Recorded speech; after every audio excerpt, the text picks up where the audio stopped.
le garçon de ferme de Grosjean, qui était un être... bon, je vous en reparlerai, mais je peux déjà vous dire que c'était un être assez simple d'esprit, pour pas dire simplet, demi-débile.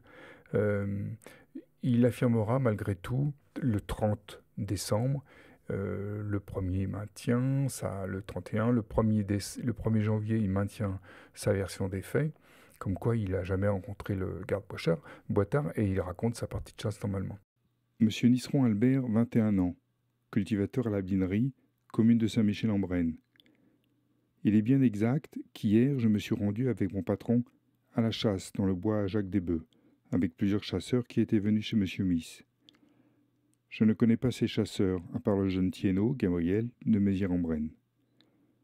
Au cours de la partie de chasse, je n'ai pas vu de chasseur pénétrer sur la propriété du Blison, ni j'ai vu le garde Boitard. J'ignore totalement les causes de la disparition du garde Boitard, mais, à mon avis, je ne crois pas qu'elle soit l'œuvre d'une personne du pays. Au cours de la nuit écoulée, je n'ai entendu aucun bruit anormal chez les Miss.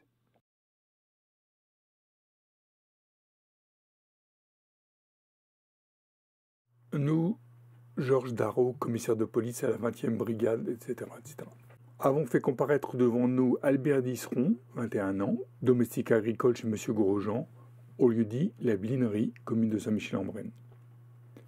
Le dimanche 29 décembre 1946, j'ai travaillé avec mon patron toute la journée, l'après-midi, etc. Nous sommes partis en camionnette de chez Miss. Il était environ 14h30 ou 15h. Nous étions une quinzaine de chasseurs. Personnellement, je n'avais pas de fusil, j'accompagnais mon patron et j'y allais en promenade. Nous nous sommes rendus tout d'abord au bois Jacques-des-Bœufs, que nous avons traversé en chassant. Comme nous n'avions pas vu de gibier, nous avons décidé de partir. Nous avons pu rester environ 1 heure dans ce bois. En chassant, nous nous sommes écartés un peu les uns des autres, mais nous nous voyions et nous entendions.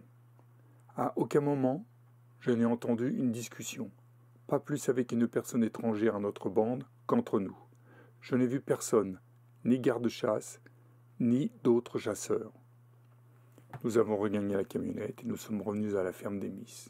Lorsque nous avons chassé aux alentours de la ferme Miss, je n'ai vu personne, ni garde, ni d'autres chasseurs. Je n'ai vu également personne en allant à Marnoux. En revenant, nous n'avons non plus rencontré personne. Mais le 2 janvier, il donnera une version tout autre, où là, il affirmera qu'il a vu effectivement le garde Boitard être abattu par Raymond Miss et Gabriel Thiénot. L'an 1947, le 2 janvier. Nous, Maurice Vidal, inspecteur de police, etc., avons fait comparaître devant nous Albert Nisseron, 21 ans, cultivateur. J'habite habituellement Villiers, où je suis journalier chez M. Grosjean, à la Blinerie. La famille Miss, de nationalité polonaise, composée du père, de la mère et de 3 fils assez âgés, habite également à la Blinerie et est voisine de Grosjean. Le dimanche 29 décembre dernier, vers 13h, heure légale, Stanislas Miss a invité mon patron, Christian Grosjean, à aller à la chasse avec lui. Ils m'ont ensuite invité moi-même. Après avoir fini mon travail, je me suis rendu chez les Miss vers 15h. Je ne suis pas rentré dans la maison, etc. Je ne connais pas la camionnette qui se trouvait devant la maison des Miss, ni son propriétaire, mais je crois qu'il est de Saint-Genoux, où il exerce la profession de boucher.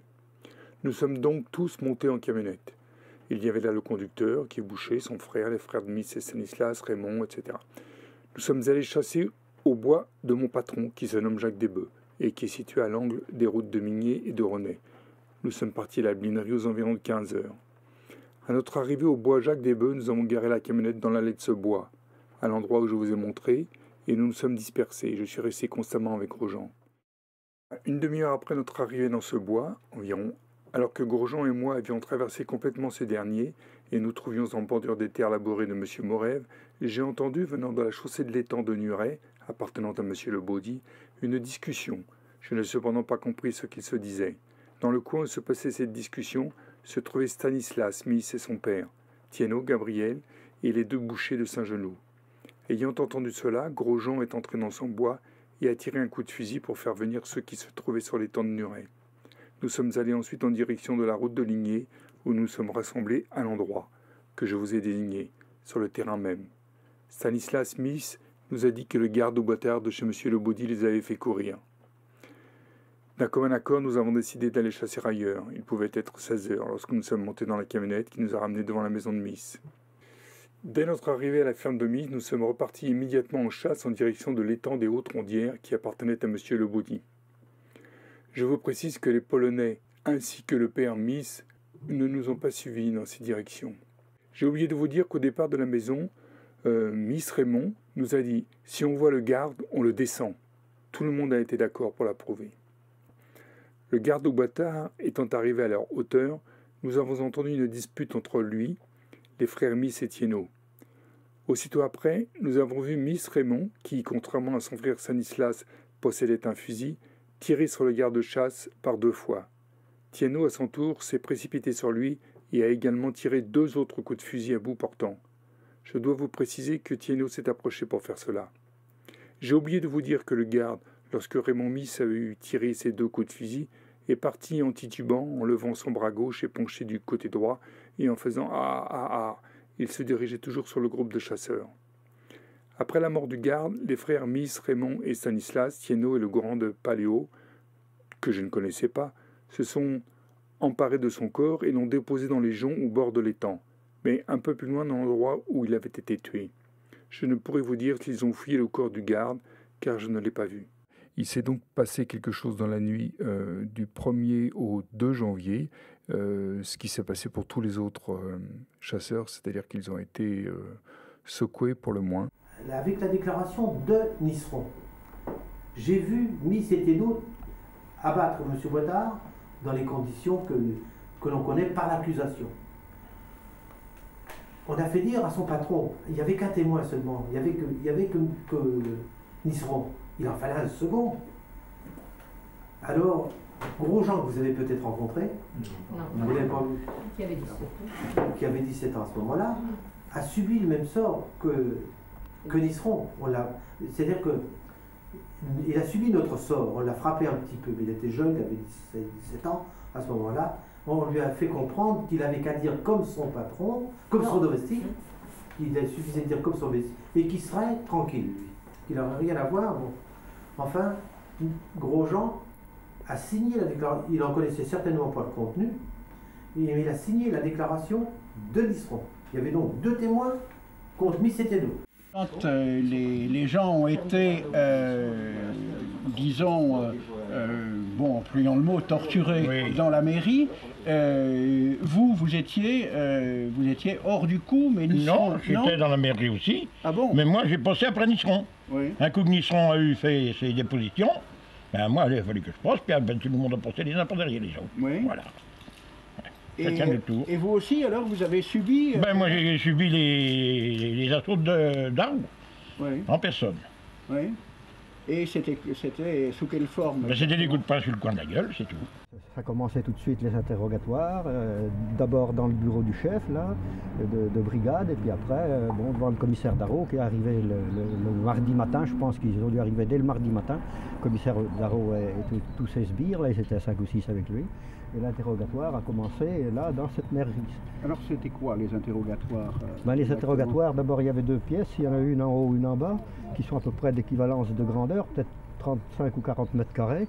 Et puis bon, ben, on nous envoyait d'un bout à l'autre de la pièce, mais l'interrogatoire proprement dit, moi personnellement, quand j'étais présenté devant le commissaire Darro, il était assis derrière un bureau, on m'a mis en face de lui, il avait une machine à écrire qui était sur ce bureau, et sur sa droite, il y avait un petit poêle, ce qu'on appelle un Mirus. Hein. Oui. Alors il m'a présenté cette machine à écrire en me demandant qu'est-ce que c'était. Ben, je ne suis pas bien intelligent, mais enfin je connaissais quand même une machine à écrire. Je lui ai dit que c'était une machine à écrire. Et il m'a présenté ce Mirus en me demandant qui c'était. Je lui ai dit que c'était un Mirus. Et il m'a représenté la machine à écrire en me disant « ça, ce n'est pas une machine à écrire, c'est un Mirus ». Et il m'a présenté le Mirus en me disant « ça, ce n'est pas un Mirus, c'est une machine à écrire ». On se demandait vraiment, je commençais déjà à me demander vraiment qui voulait en venir. Eh ben, on s'en est rendu compte où c'est qu'il voulait en venir, vous comprenez, hein. Parce que ça voulait dire que même que nous n'étions pas les assassins, c'était nous qui allions l'être. Hein, pour eux, on était déjà désignés. on était désignés d'avance, Miss, Tieno et les autres, on était les assassins du garde-chasse pour eux, voyez-vous. C'est ça qui voulait en venir avec cette machine à écrire et ce virus.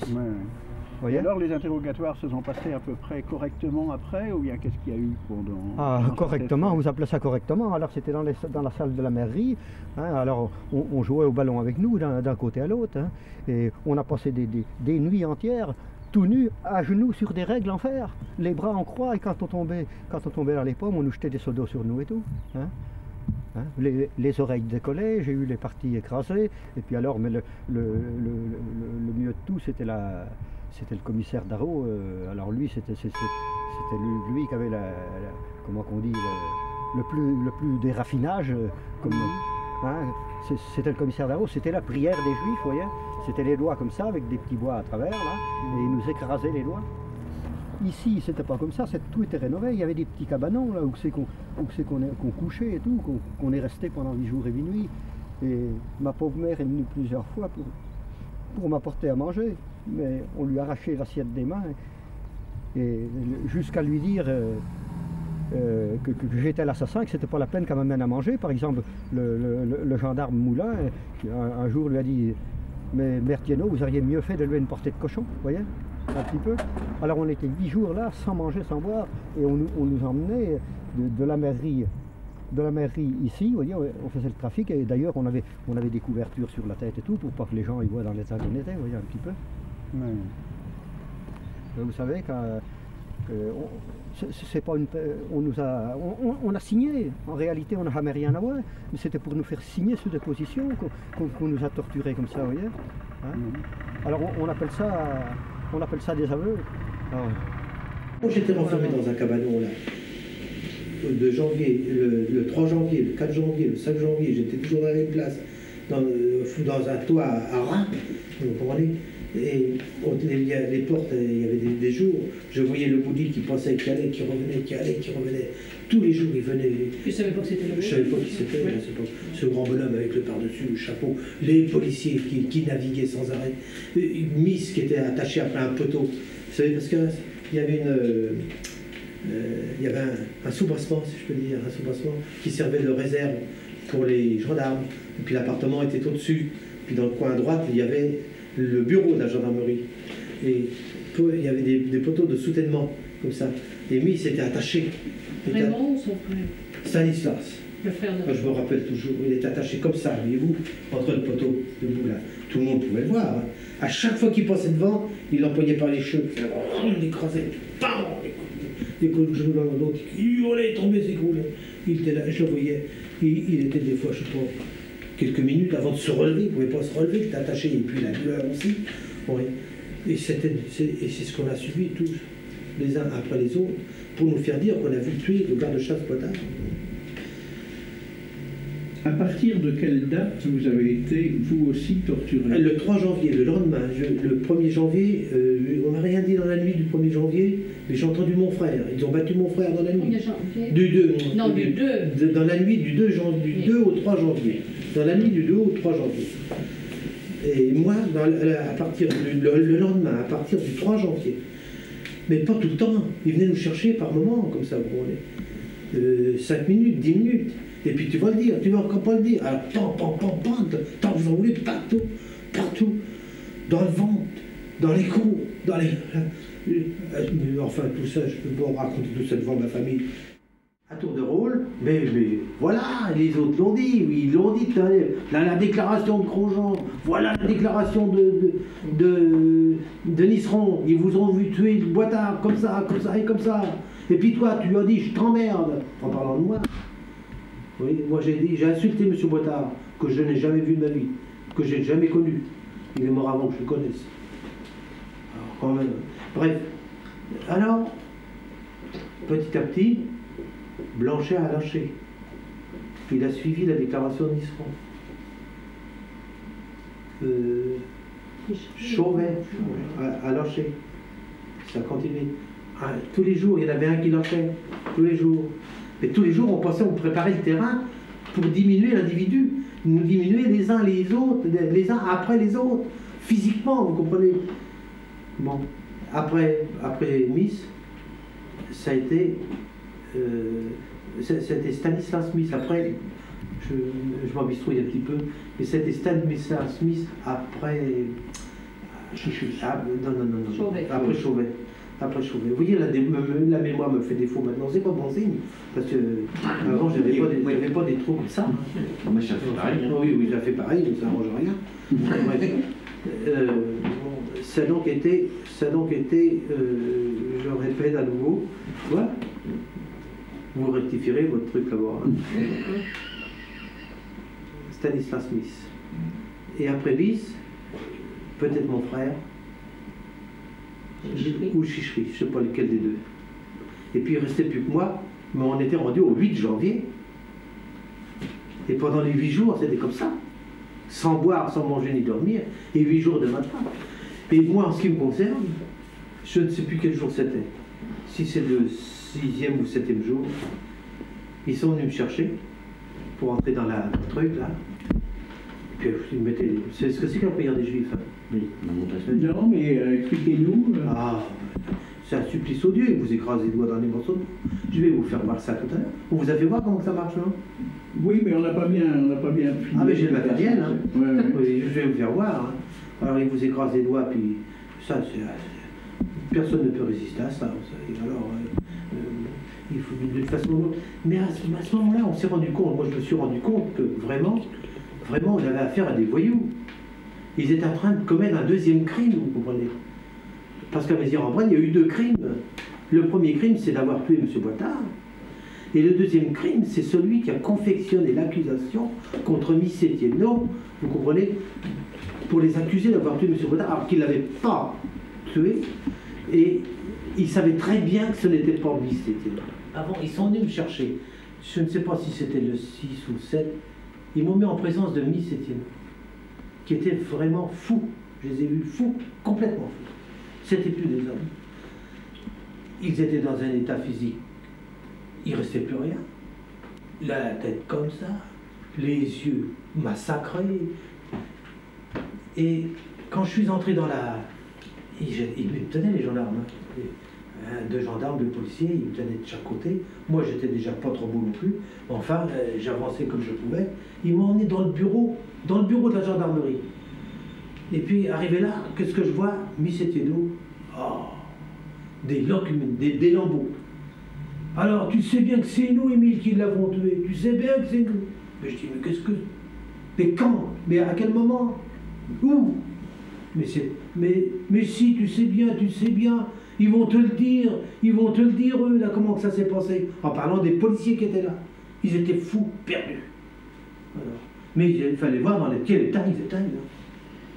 Et puis alors, ils m'ont emmené. Quand ils ont vu que...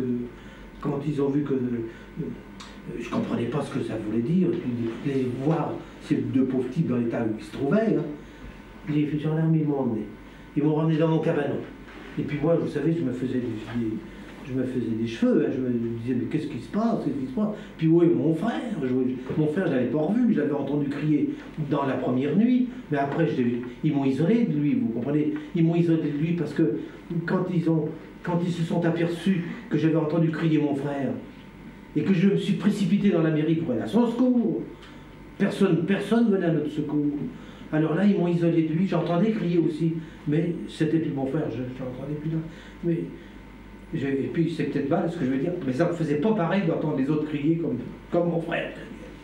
Bref. Alors, moi, le 8 au matin, ils viennent me chercher. C'est mon tour, il n'y avait plus que moi. Tout le monde avait signé. Les dépositions passaient sous le nez. Alors là, tu vas avoir droit à la chambre haute. Moi, j'ai eu droit à la chambre haute, je sais pas. Parce qu'ils sont venus me chercher, chambre haute, je monte là-haut à l'étage. Il y avait le commissaire qui était en face de moi, comme vous. La fenêtre était là. J'étais là, je rentrais là. On rentrait là. Alors, tu vas me dire comment ça s'est passé. Tu es tout seul, avec le commissaire et moi. Mais je tenais plus debout déjà, monsieur. J'étais dans un point d'état. Qu'est-ce qu'il a raconté? Il m'a dit, tiens, je vais te lire la déclaration de tes copains. Tu veux pas le dire? Mais tiens, je vais te le dire. Alors il m'a lu. J'ai retenu qu'un seul mot de tout ça. Parce que je savais pas, je l'ai déjà dit souvent, je savais pas ce que ça voulait dire. J'ai fait remarquer qu'il, dans cette déclaration, il disait que mes camarades avaient des mines patibulaires. Que toi, tu le disais. Que moi, je disais, que mes camarades, je ne savais pas ce que voulait dire patibulaire. Donc, c'est drôle. La première fois qu'il entendait ce mot, alors. Oui. Alors, il y a l'autre, le gendarme, là, Lardo, qui est venu, là, une armoire à glace, un bonhomme, un éthylique, il est mort, il baignait dans l'alcool quand il est mort. Il faisait 2 mètres d'auteur, 1,90 m, c'était grand comme ça. Ah, tu veux pas le dire, mais tu vas bien le dire, tiens, il me prenait par les oreilles, puis il me tapait la tête le long du mur. Ah, moi, je tombais par terre, tu vas te relever. Pan, pan, pan. J'étais joli gars, il voit que j'étais dans un drôle d'état. Les côtes cassées. Écoutez, j'ai 70 ans, bientôt, j'en ai 69. Non, il me manque une seule dent, une seule. Des autres, j'ai eu quelques réparations tout de même, mais il n'en manque qu'une. Il est resté à Mézières-en-Brenne, là, celle-là. Il est resté à Mézières-en-Brenne, je ne me souviens plus la date exacte, je crois que c'était peut-être le 6 ou 7. Alors là, il m'a conté, et vous savez, à un moment donné, je dis, il est fou ce type-là. Qu'est-ce que ça veut dire ça? Puis on a tout de même, on a le droit de se défendre quand même. Il y a quelque chose qui vous pousse à vous défendre. Quand je voyais ce type qui me regardait, comme il me regardait, puis avec sa fausseté qu'il avait dans le regard, j'ai été tenté à un moment donné de prendre la machine à écrire pour lui ficher sur la tête. Je vous le jure. J'ai dit quand même, on est innocent, on n'y est pour rien. On va faire aller, voyons, ce sont eux les assassins. Tôt ou tard, on l'apportera à la preuve. Et puis, allez, signe ça, puis c'est fini pour toi. Ça sera comme pour Niceron, tu seras tranquille. Signe ça. Alors je signe un papier, j'en connais pas le contenu, hein. Je sais pas ce qu'il y a dedans. Je l'ai jamais su. Si j'avais signé le premier, et que les autres auraient suivi derrière. Mais moi, le dernier, je ne devais pas signer. Je devais rester, je ne tenais plus, il n'y avait plus rien. Il n'y avait plus de vie, il n'y avait plus rien du tout. Mais je ne devais pas signer. Pour aller. Et ça, je le répète, je l'ai dit à Jean-Paul Thibault, j'ai honte, mon cher maître, vous savez, d'avoir signé ce papier.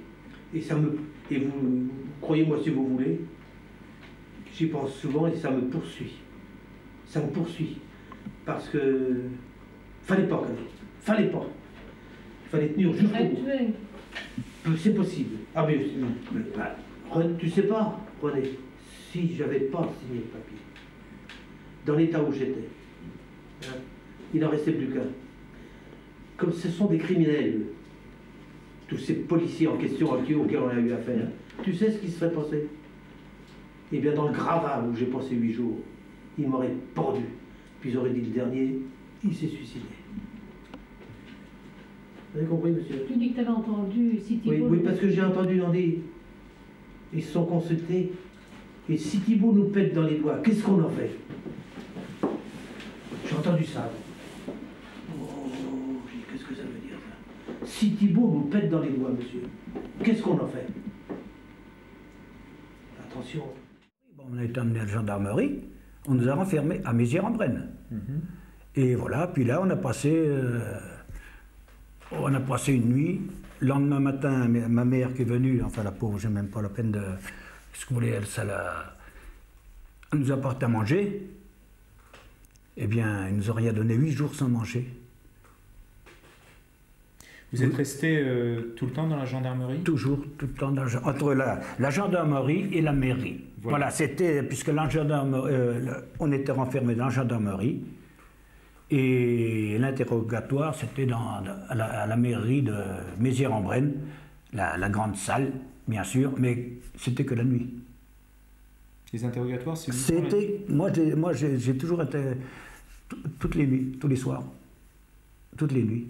Alors, je sais que ce sont des souvenirs particulièrement pénibles, mais je crois qu'il faut raconter comment ça s'est passé, ces interrogatoires. Eh bien, comment ça s'est passé?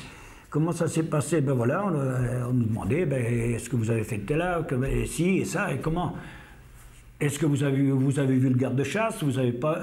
Je dis, la garde-chasse, on ne l'a pas vu. On a dit où on a été chassé, comme je viens de vous dire un instant, l'endroit où on est passé, les endroits. Et non, et puis, puis après, c'était que, vous voyez, c'était d'un mur à l'autre, d'une main à l'autre, c'était, vous voyez, jusqu'à temps que vous n'étiez pas tombé, on vous frappait les seaux d'eau sur la tête, sur le corps, parce qu'on était interrogés, mais tout nus. Qu'on peut parler des déportés, eh bien, je vais vous dire, hein, j'ai entendu parler des déportés, mais moi, j'y suis passé après. Je sais, parce que à genoux, sur des règles en fer, la prière des Juifs. C'est quoi? La prière des Juifs, ben, je vais vous dire, voilà, on vous met, voilà, 2 crayons, si vous voulez, entre les doigts. Alors, un là, mais c'était des morceaux de bois, et un dans l'autre. Voilà. Et on vous serrait par les côtés, comme ça, vous voyez. On écrasait les phalanges. On écrasait les phalanges, même les phalanges, moi, vous savez. Hein. J'étais longtemps, maintenant, je crois que c'est du rhumatisme, mais enfin, c'est pas du rhumatisme. Hein. Et bon, ben, puis jusqu'à temps que, ben, écoutez, vous en pouviez plus, c'était... Et alors après, bon, ben, oui, c'est toi qui as tué, c'est toi qui as tué le garde, tu as vu le garde. Et après, ils ont fait un papier, leur déclaration, leur procès verbal.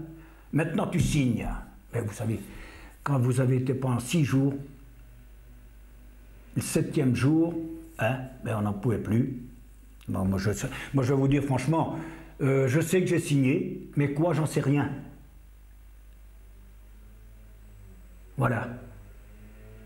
J'ai signé, puisqu'il fallait signer. Je tenais plus, mais écoutez, on était... Je parle pour moi, simplement, mais je vois que tous mes camarades, mon frère, ainsi que tous les autres camarades, c'était la même chose. Les partis, quand on mettait les partis dans les presses-papiers, vous voyez, c'était vraiment la honte de la France. Comme c'était. Alors maintenant, qu'on me dise, hein, que la police, que tous ces policiers n'ont pas servi dans la Gestapo, eh ben j'en suis. Non, c'est pas vrai. Ils ont servi dans la Gestapo. Quand on a voulu qu'on nous a fait forcer à signer, voilà, oui, enfin, c'est forcé. Vous voyez, quand vous êtes, voilà, c'est tout. Moi, je vous ai dit ce que je peux pas dire. Je pouvais plus tenir. Je ne savais pas. Je savais, et je leur ai même dit. Écoutez, je signe. Ça, je me rappellerai toujours. Mais n'arrêtez pas de chercher, car le coupable court toujours. Et là, j'en ai encore repris. Mais c'était signé. Même de toute façon, c'était pareil. Voilà. Je signe, mais cherchez toujours le coupable, car c'est pas moi. Voilà.